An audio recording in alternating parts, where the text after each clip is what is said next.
Somente em países não democráticos, em países onde o regime político é autoritário, não é? É tudo menos democrático, portanto, que não aceitam ou que nem se fala sequer desta possibilidade que o próprio direito já traz, portanto, nos dias que correm e, se quisermos, nos dias contemporâneos. Portanto, olhar para o processo de destituição em Angola, eu penso que era importante nós olharmos primeiro para aquilo que a UNITA apresenta como fundamento. Aqui nós deveríamos ver, em primeiro momento, se de facto os pressupostos estavam preenchidos ou não para que o processo tramitasse. Primeiro que a UNITA, dentre várias acusações que são muitas, acusa primeiro o presidente de subverter o Estado democrático. Bom, Solombo deve ter memória de quantas vezes aqui mesmo nesta estação emissora, em vários programas em que participo, eu já ter falado desta subversão pelo Presidente da República do sistema democrático. Eu muitas vezes me pronunciei abertamente e com a vontade sobre estas matérias, não é?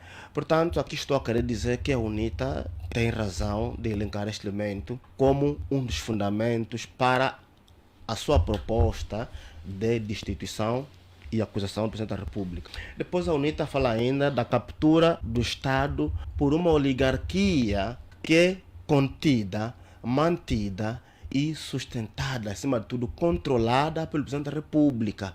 Hoje por hoje, não é preciso ser estudado em Direito ou ser estudado, digamos, em Engenharia, ser estudado em Filosofia para se perceber que em Angola, pelo menos desde que se tornou país, sempre foi dirigida por uma oligarquia. O que se passa é que agora a oligarquia está a mudar de forma, ou seja, de indivíduos, não é?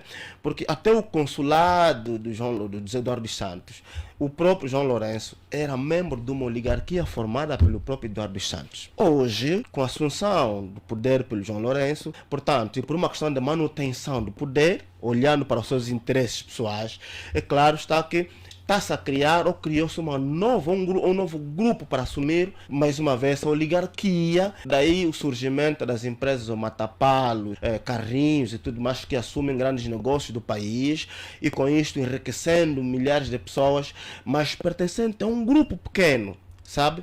Um grupo pequeno, em detrimento de uma esmagadora maioria que nada tem para sobreviver e que morrem de fome. Muitos deles fizeram dos contentores de lixo uma fonte de rendimento. Portanto, está a arruar os factos. Estou, sim senhora, para dizer que aqui também a UNITA tem razão. Depois, a UNITA fala ainda da coação dos órgãos constitucionalmente consagrados. Quais são os órgãos constitucionais consagrados? A falar dos tribunais.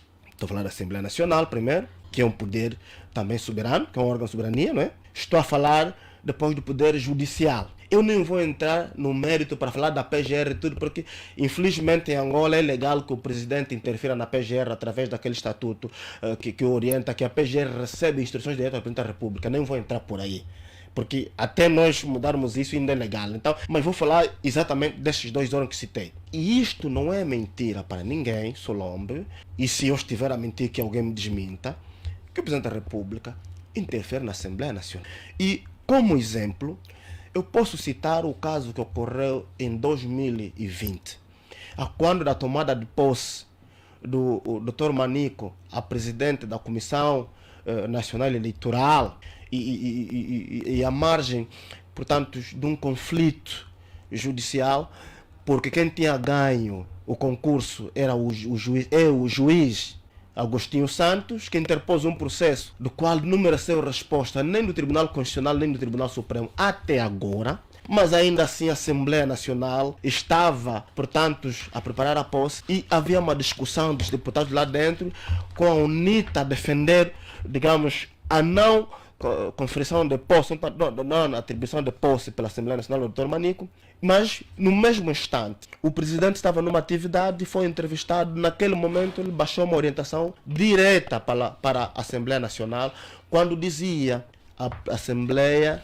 deve, é um imperativo, veja, não disse que a Assembleia deveria verificar e depois decidir. Disse não, a Assembleia deve conferir posse ao juiz Mani. E a Assembleia assim procedeu. Depois disso, nós temos vários outros relatos, como por exemplo, matérias que constam do Clube K, que vêm denunciar que, por exemplo, quando os advogados do Zeno dos Santos interpuseram um recurso ao Tribunal Supremo, o que o Tribunal Supremo fez? Tratou a matéria, mas antes de responder, recorreu ao Palácio para pedir instruções como ia proceder. Mas isto não ficou provado em momento algum em que não ficou desmentido, juiz... não ficou desmentido, porque isso é público, está num jornal que as pessoas leem e ninguém veio ao público desmentir que isto não ocorreu. Quando não se desmente é porque consente, não é? Então, isto é que é um facto. O facto é este aqui. Portanto, se for, até porque nós conhecemos bem como é que o MPLA é bom em reagir nessas matérias. Quando o MPLA reage, e até porque quando lhe preocupa reage, quando não reage é porque consente, não é? E a verdade é que a orientação que saiu do Palácio para o Tribunal Supremo é que o recurso deveria aguardar até o pronunciamento de Eduardo dos Santos, porque nessa altura estavam ocorrendo negociações para ver se ele participaria ou não do Congresso. Este é um ponto. Nós temos ainda outra matéria datada de 15 de outubro, que também consta do próprio Clube K, que dá contas que horas antes do início ou do começo da reunião plenária, a Assembleia, ou melhor, o Palácio Presidencial tinha convocado a doutora Carolina Cerqueira, junto com o doutor Virgílio de Fontes Pereira, para uma reunião de emergência no Palácio, onde, segundo o jornal, terão recebido instruções de que o processo da votação para a constituição da comissão eventual não devesse ser secreto, conforme rege o regulamento, conforme rege o artigo 159 do regimento interno da Assembleia, devia ser por mão levantada. Isto porque temia-se que um grupo de deputados, e isto também temos que assumir aqui, um grupo de deputados descontentes poderiam votar favoravelmente àquela iniciativa da UNITA. Logo instruiu-se a Carolina Cerqueira a fazer o contrário ao arrepio da lei. Tanto é que o segundo jornal, a reunião teve um atraso de cerca de 40 minutos. E quando a Carolina Cerqueira chegou à Assembleia Nacional, ordenou que se retirassem as urnas, pelo menos 10 urnas que já tinham sido criadas. Essa informação está no Clube K e eu pude confirmar por meio de deputados da Assembleia Nacional que de facto haviam essas urnas, quer dizer que estavam criadas condições para o voto secreto, mas por causa deste medo orientou-se que se violasse a lei para se fazer um voto por mão aberta, no sentido de ver quem se atreveria a votar, portanto, a favor da... Doutor Então, Canjambas, para dizer... esteve lá na sala, havia urnas? Havia urnas. Obrigado por... Logo, todos que chegaram primeiro viram realmente urnas. Portanto, a Assembleia Nacional sabia que a votação é secreta. Tá vendo?